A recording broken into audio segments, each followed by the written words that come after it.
Good evening, ladies and gentlemen, and welcome to another edition of the Sept of Howling Winds. Today we find Jong-Lee currently meditating by a lake when one of the more commonly encountered by him members of the Sept stumbles upon him.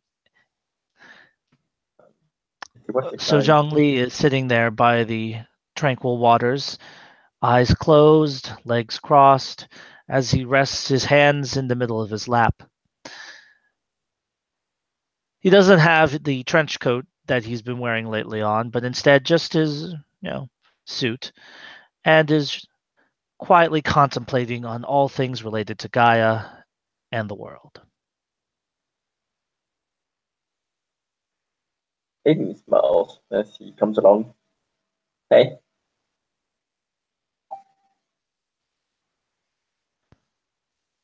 Jong-Lee will, without opening his eyes, reply, "Greetings to you as well, calls the heart to dance.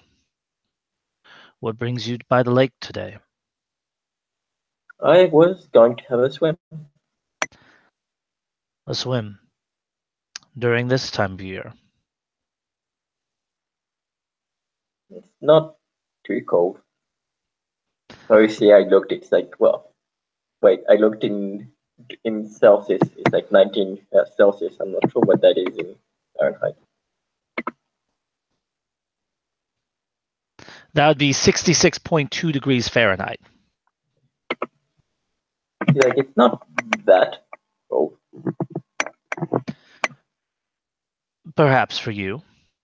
I prefer to wait till warmer times.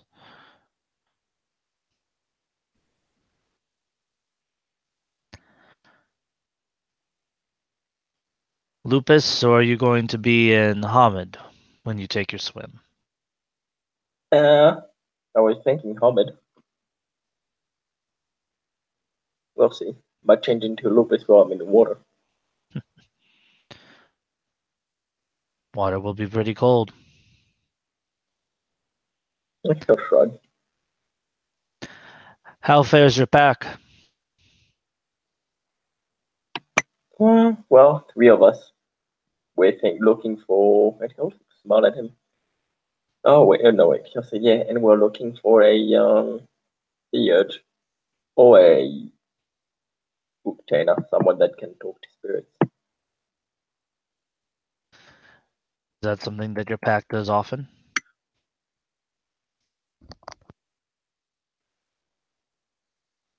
Being able to talk to spirits is a good thing for all packs. All packs follow a spirit after all. True. Good thing if we can. It's just better if we can talk to it. Also, with our mission being rescuing people, that means that some of the people we'll be rescuing might be in the Umbra. So always good to have someone that can understand spirits. Of course.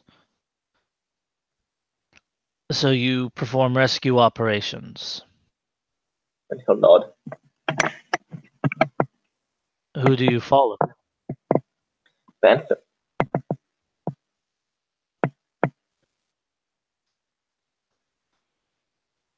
Is this something that Panther asked you to do, or is it something that you chose to follow Panther because it synergizes? We chose to follow Panther because, well, with its boost to being able, with its boost to how sneaky we can be, and also to being close to the best dead, we thought it was a good idea. The stealth, and well, it also helps us fight better. So we figured that the boost in stealth and combat would help us fight the enemy once we find the person.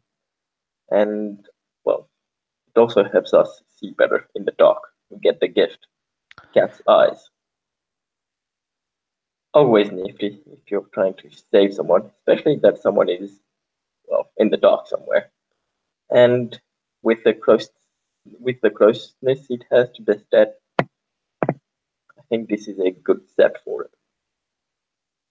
We have a few the stat around. So I've been told. Do most So of your moving rescue operations involve combat? the one we've been in so far, but don't think all of them will.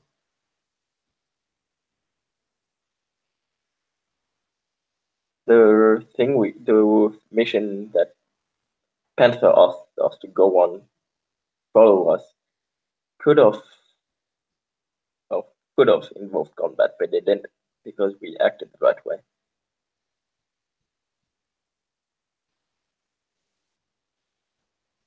We thought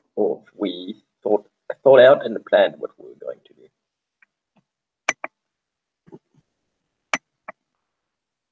I came up with a plan because I'm, well, the alpha. Asked my two pack members if they were okay with the plan, and we went along with it. It worked. For certain degrees of success, yes.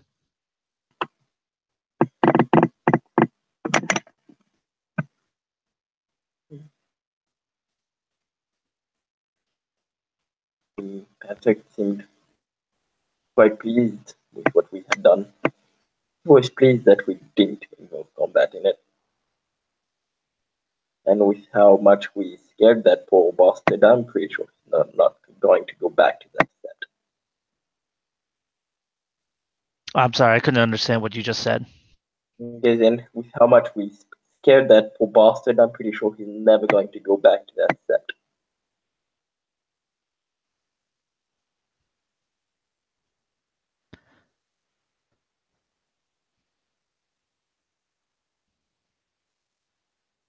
Well, as long as your totem is happy and your pack feels that they have done well, along with the elders approving, then congratulations on your mission. I'll smile and nod. Thank you. You see, our mission was, well, apparently there was a sept of the sect in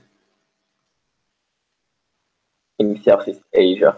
We went there in the middle of the forest. We went there and, well, the Bastet that was helping, supposed to take care of it and its kinfolk, wasn't treating the kinfolk right. Panther decided we wanted decided it had to come to a stop. So we found the village, the sept, and, well, we got the information we wanted. He had the Bastet in question wasn't on set at the time. We asked the kinfolk how he was treating them, what was going on, and, well, what he was doing wasn't right. He was chasing any male that came, and, well, all the females, all the women were his mates, and he didn't let them out. He also treated them like objects, not like people. And the children, well, as soon as he decided they were young enough, which I think was about when they were 4 or 5, he would take them out to train and fight. A bit young, if you ask me, but maybe that's personal. Depends on the individual you ask, perhaps, yes. Still, the whole own treating kinfolk like object thing, that's not something I'm cool with. I don't think that's something anybody should be cool with. And that's something, so certainly something Panther wasn't cool with. And so once we got the information we needed, and once he was coming back, we got a plan together. My two other packmates, being Ragabash, they hid. I waited for him. He came, asked what I wanted, and I put it clearly. What he was doing was wrong. Phantom wasn't alright with it. He had two choices. Either he would leave, or we'd have to take things into our own hands. He wasn't happy and tried to attack me, but and he'll shrug. That's when my plan came along. My two packmates came to the rescue. Well, came to me. They got here before he could get to me because, well, in the end they were closer. They knew and they were ready for him to attack. How did you learn They, about the situation before you got in there? about the situation, well, what was going on Mm-hmm. is that Panther told us, well, Panther had told us that he simply told us that he was treating the the kinfolk wrong. He wasn't treating them like right. Once we got there, we took it further and asked the kinfolk information. We had to gain their trust. They weren't willing to do it at first, but until well, with So a the bit way you of gathered all your information was interviewing the kinfolk then? until nod. We got their trust, and we got them to trust us because at first I think she was scared. She wasn't sure if we were friends of his, or I'm not sure, but she was scared. I reassured her and told her we were here to help, and we told her that Panther had sent us, and we also told her the names of well, the name of Rose's name. Oh, you see, I can't remember it right now, but he'll say, but yes, he'll say it. And with the Rose being quite known in her nation, she understood, believed us, well, understood that we were here to help, and told us the truth. Or at least told us, okay, yeah, told us the truth, and told us how he treated them. Once he got to me, my packmates got in the way. Well, at least Lash or wait, forgot his big name now, but wait, I'll tell you. Um,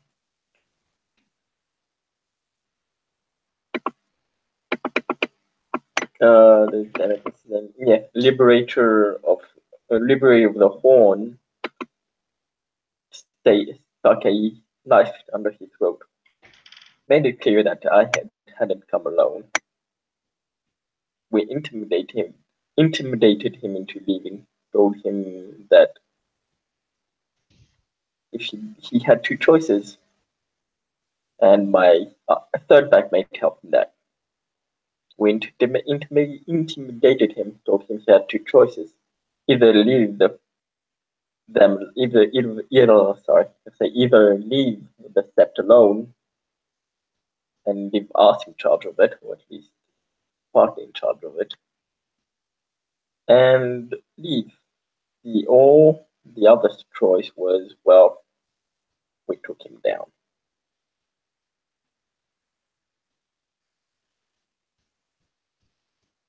And well, until small. Yeah, with the terror we saw in his eyes, I'm pretty sure he's not coming back. He decided to leave.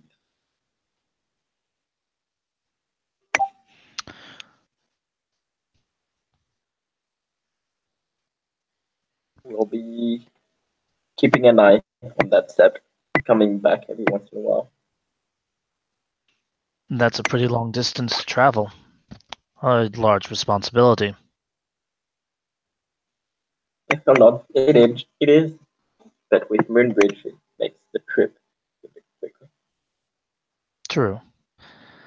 The moon bridges, of course, require permission, so that is, again, a large responsibility. It is. And Hosmau, I mean, Panther helped us get there to do the mission. He understands that he'll help us get there to take care of the set.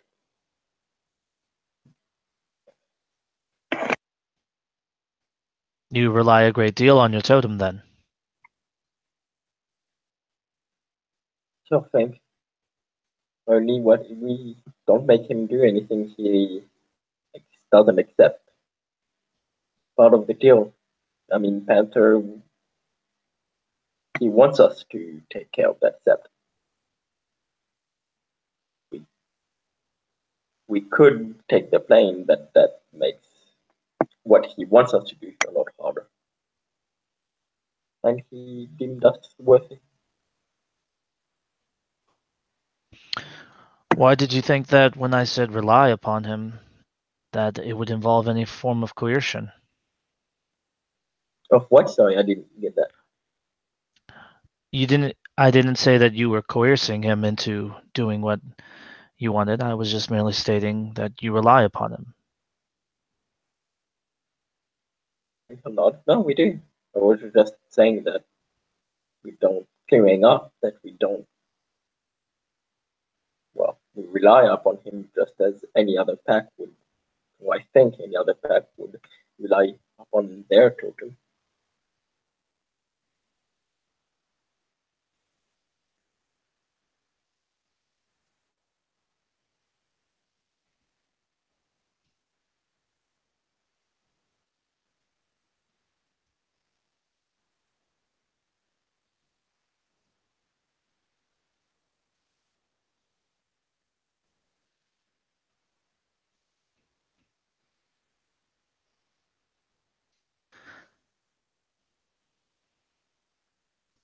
So is your preferred method as your pack to scout first, or would you say it is to jump into the fray? Learn as you Well, go, as it were. we prefer to have them planned, but and he'll shrug. If you go to rescue someone and they're about to be killed on the spot, well, you don't always have all the time in the world to think, and that might happen. But as long as we get the opportunity, as much as we can, we'll plan ahead.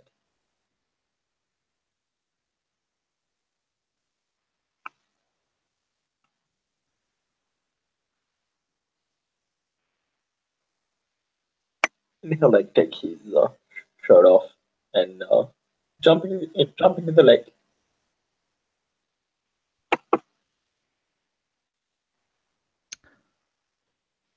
I take it you like to swim? Yeah, every once in a while.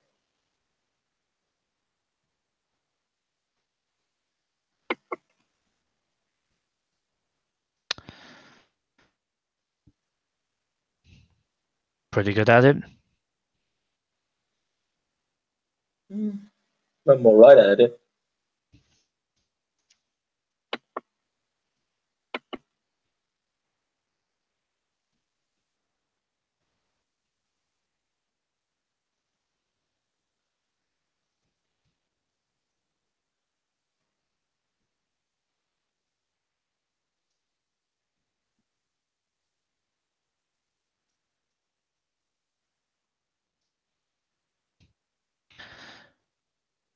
So you like to talk a lot as well.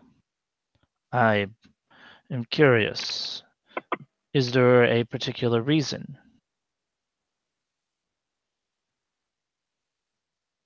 Is that your preferred way of diffusing a situation? What do you mean? Talking over the situation? Talking your way through it, it is an option. I mean, I don't know. I'm good at talking to people. I make the most of what I have.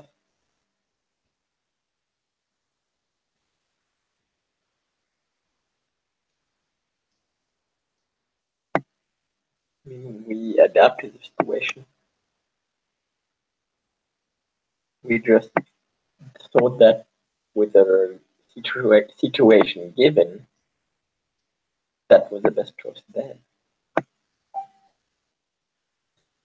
I'm not bringing up any past situations. I'm just curious how you operate, how your pack works. Observe some study or study the situation and well, until thing. Then it changes. We do what we think is what seems to be needed, and what we are good at.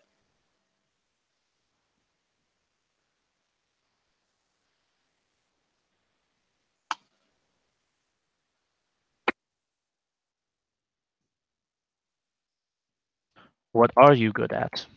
Oh, in particular. Not too bad a fighter.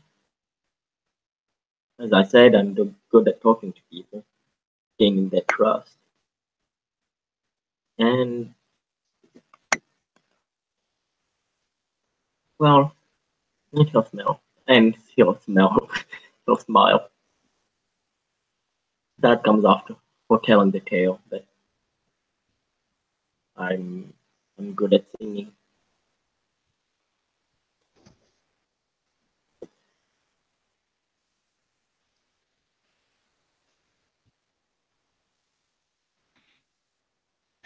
So, if you had your option, how would you deal with the majority of your problems, assuming you were capable of selecting how the outcome would go, rather than having to dictate it by the circumstances?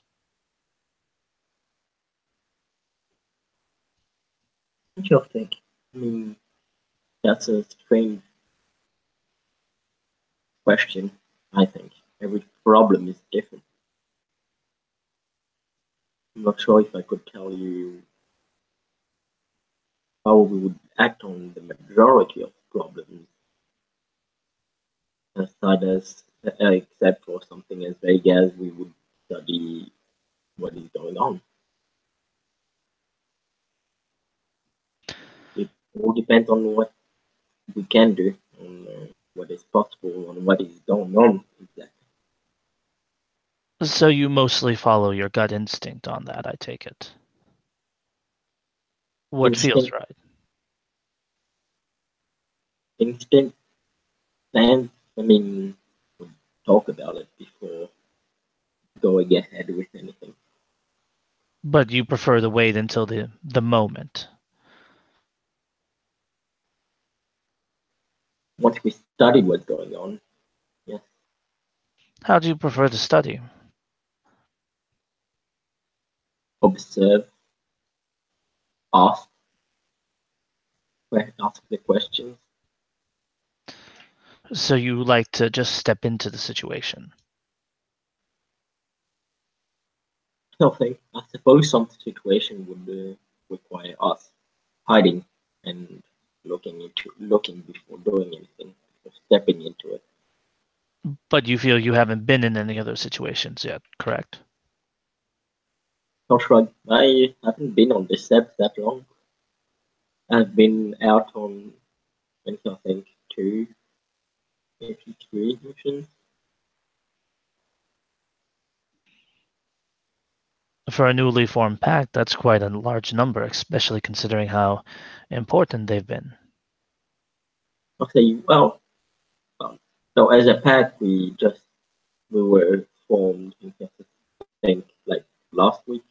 We only did the mission. We did two. We did the mission we were asked to do by Panther to join it, and we retrieved a cub.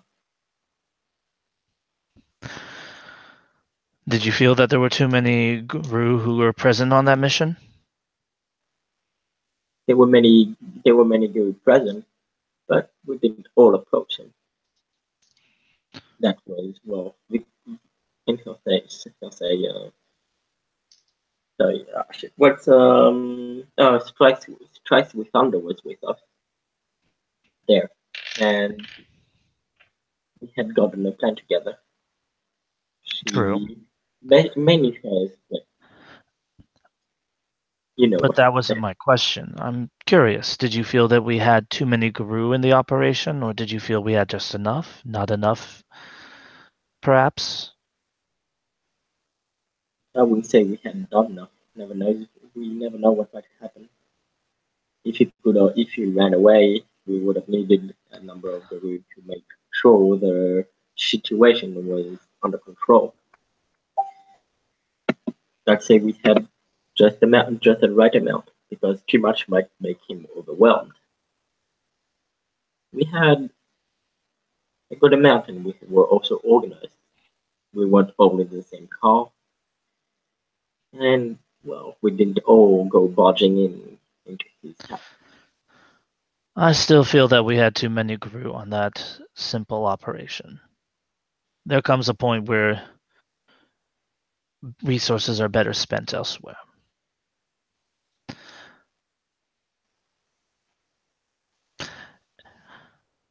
How many Guru would you have said there? 3, at most. 4, if none of the 3 who were best suited for the mission could drive.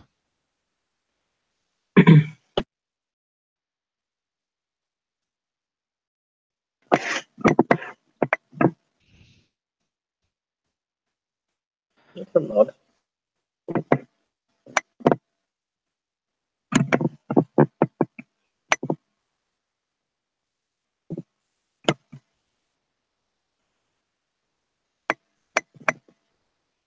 I mean, it all went well there, but back in New York, I remember some cubs that we were sent to retreat, and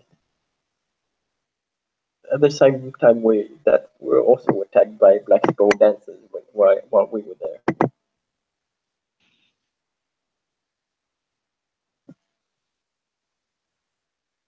So if there's going to be an enemy, it's always good to have numbers.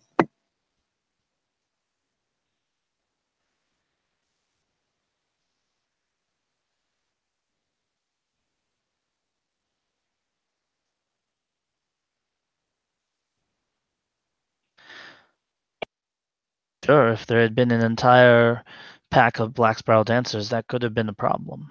But that's why I believe that forward recon is paramount. Knowing what's in there to the best of your ability before you go.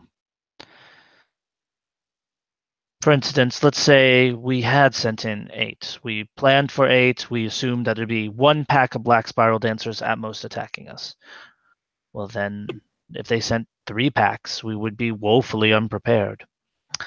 If we sent 3 Guru into that situation because we didn't have enough information, then it would be an unfortunate loss of 3 lives, but compared to losing, say, 8 Guru.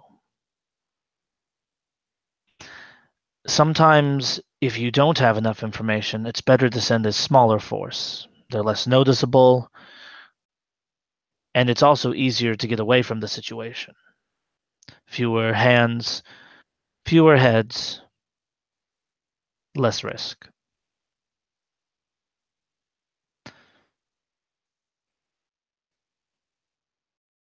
The human militaries use something simpler for their, I believe they're called special operations.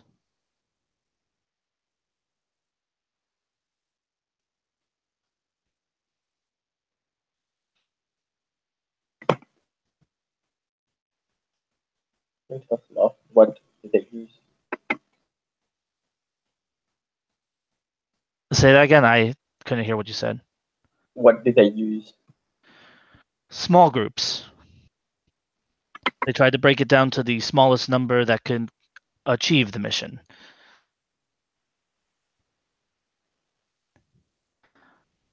I believe having, at most, assuming again no one could drive out of the three who would be two approaching, one providing overwatch,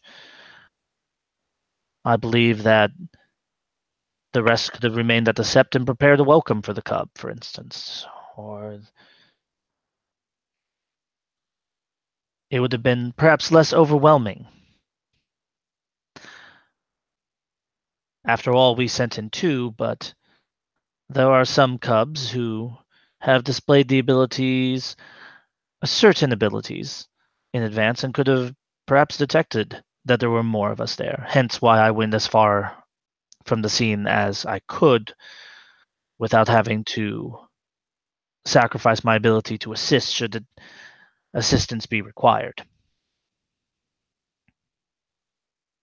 The main reason I carry a firearm in the first place.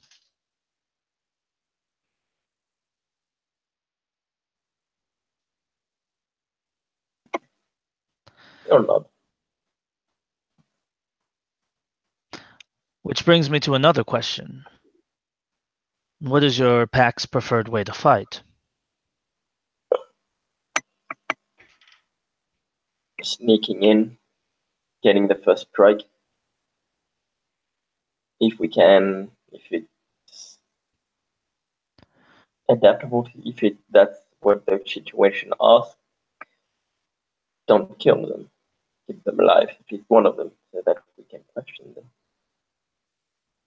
How's your ability to fight at range?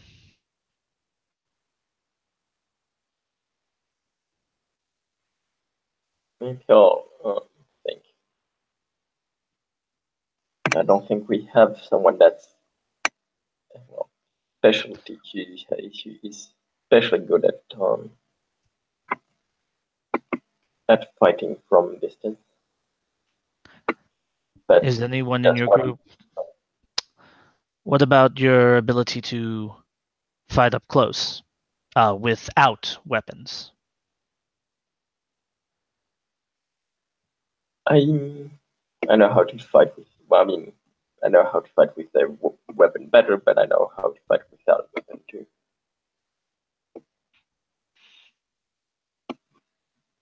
You And I favor, you said weapons? he'll nod. Yes, I favor weapons, but I know not to let myself be. Well, I know not to let that be a limit. I also know how to fight with my hands, with my claws. What type of weapons do you fight with? If I have one, I'm pretty good with a sword. I carry a knife, but a knife isn't much when when we're in war form. Our claws are better there. Depends on the knife that you're carrying. Or not true, but the knife I have is better used with a better used. Let's just with the knife I have, I'm better off, or with it just as easy with my claws.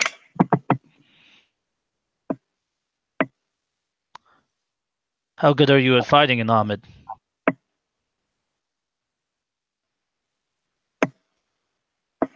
I'd like to say I'm not that bad in Cosmo. I was I was trained. I was raised to fight most of my life. May not have been in a Garou. May not have grown up. I may not have grown up in a Garou society, but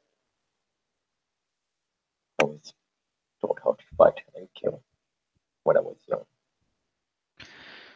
You were taught to fight and kill when you were young, hunting, or do you mean you were in the military? Mercenary group.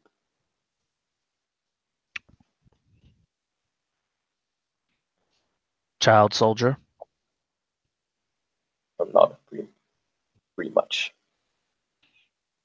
And he'll grind his teeth.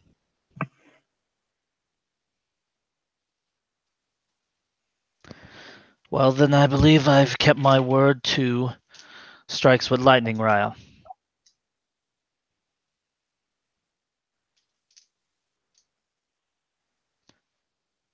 Your word? Yes. She wants us to learn more about each other at the Sept, the way we operate, how we fight. This I'm not conversation at has that. proven enlightening. I'm not at that.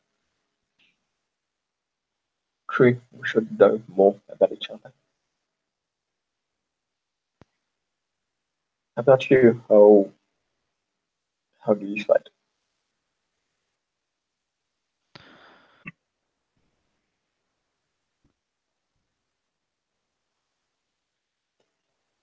Quickly.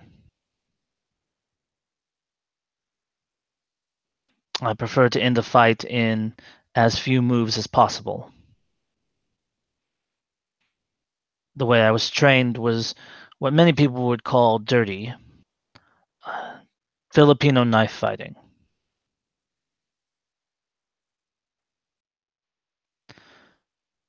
I'm adept at joint locks, striking vital areas, and striking hard and fast. Should you ask me to remove an enemy in the fight, I can usually do so within seconds. My preference is to strike from the shadows, but I'm adept at getting close to people and striking clandestinely from their front as well.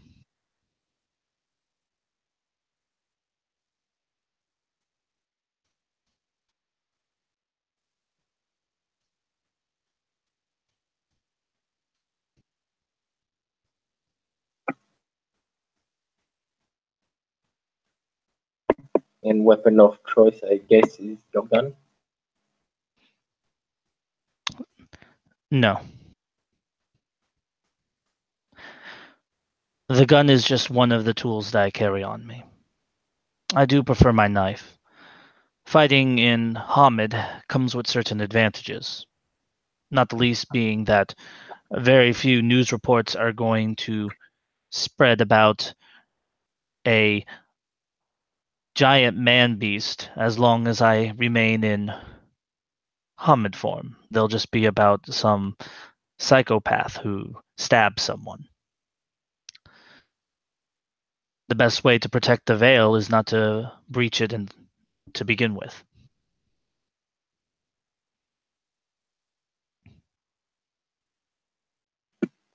Sure. There are times where that cannot be avoided, but if it can be, if turn taking another form can be avoided, then yes. There are times, yes. I believe that most of those times come from either a lack of training, a lack of preparation, or a lack of tactical foresight, the instinct we spoke of.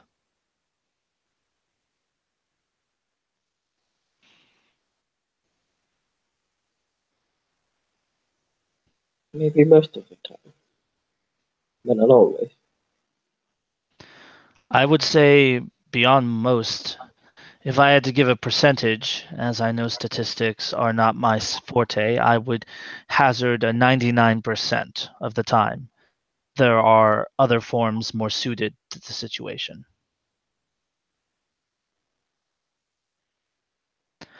An ambush by a wolf, well, that was an unlucky hunter, especially in the woods. Or if you strike quickly in the urban environment, someone can be dead before anyone on a subway even notices.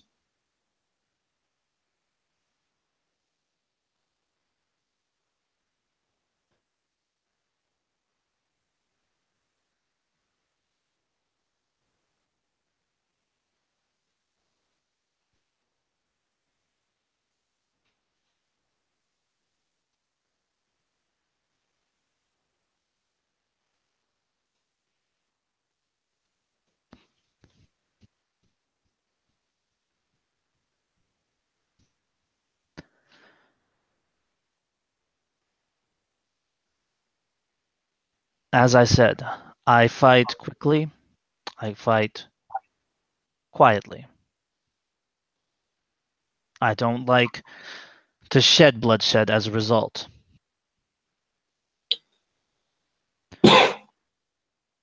If bloodshed can be avoided, then it certainly should.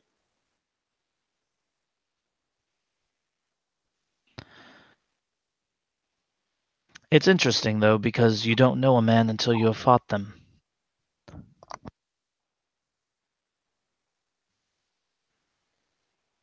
And how small is that?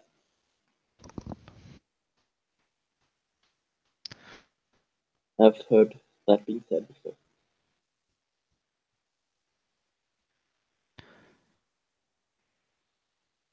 Because when someone's fighting for their life, you see their true nature. You see who they really are. A coward, a warrior. You see devotion, passion. You see if they're a nihilist.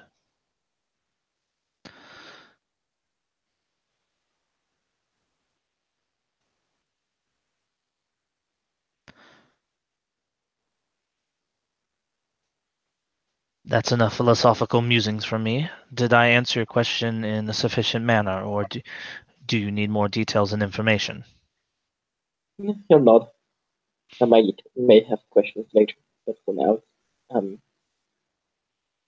I'm satisfied. And get out of the water and start drying some stuff.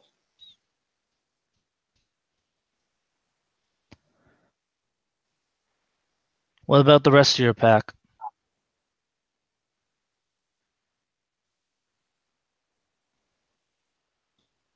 The other ones are, well, the other ones are, that, keep forgetting his lead name, damn it. Um, Ian's character. Liberator of the Horn? Liberator. That's always the first word. No, first word always. Liberator of Thorns is Beta, and the other member is,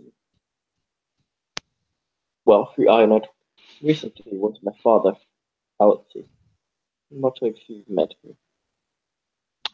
And his wings. I'm surprised the Fosterin didn't take the role of Alpha.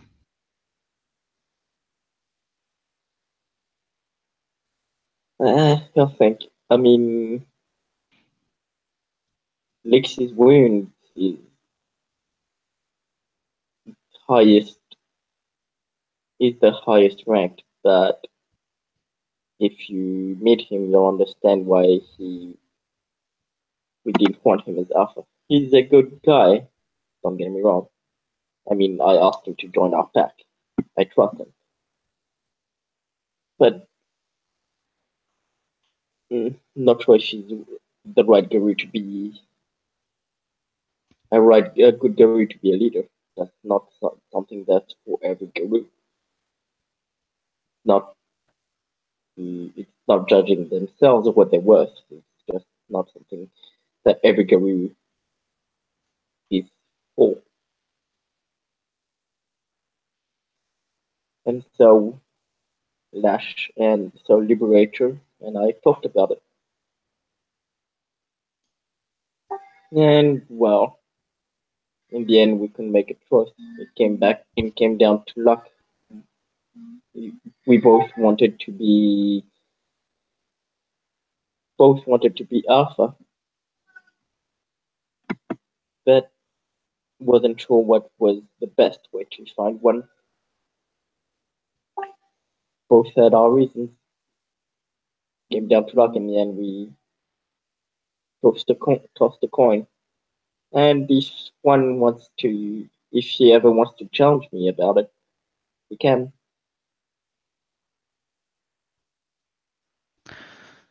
A coin toss. An interesting challenge.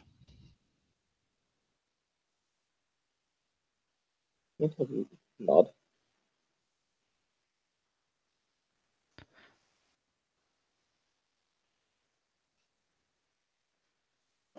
It explains a lot, then. So smart.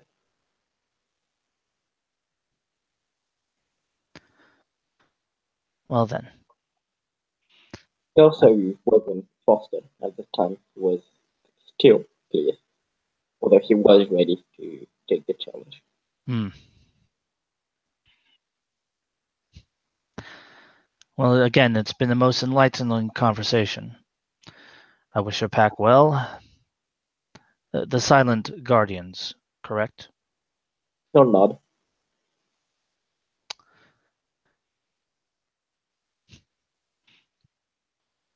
Then may you have many swift and memorable journeys. I believe it's time for me to cease my meditation and get back to the training fields. I'm heading to the training grounds myself. What type of training do you do there? Depends. Right now is going to practice my skills with my knife. But yeah, sometimes I well, it's safe. So sometimes I take rhinos to learn to how to fight with my claws. Sometimes I take lupus to learn how to fight. And the wolf. I'd like to know how to fight in any form. Always good to be ready. Do you have any particular form you currently favor? Glabro or Glabro, if I can. I mean, as a Glabro, I have the advantage of appearing more human than most of our kind in Glabro form.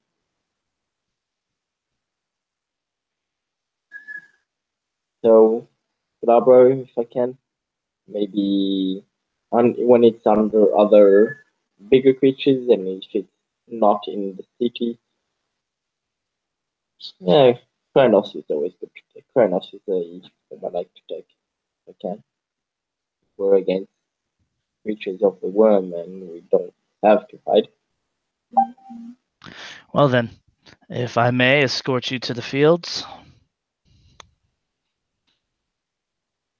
You have to smile and nod. You may. And I feel that's a good place to end scene. Yep, that's a good place. Thank you, players, for playing. Thank you, watchers, for watching. Have a good evening.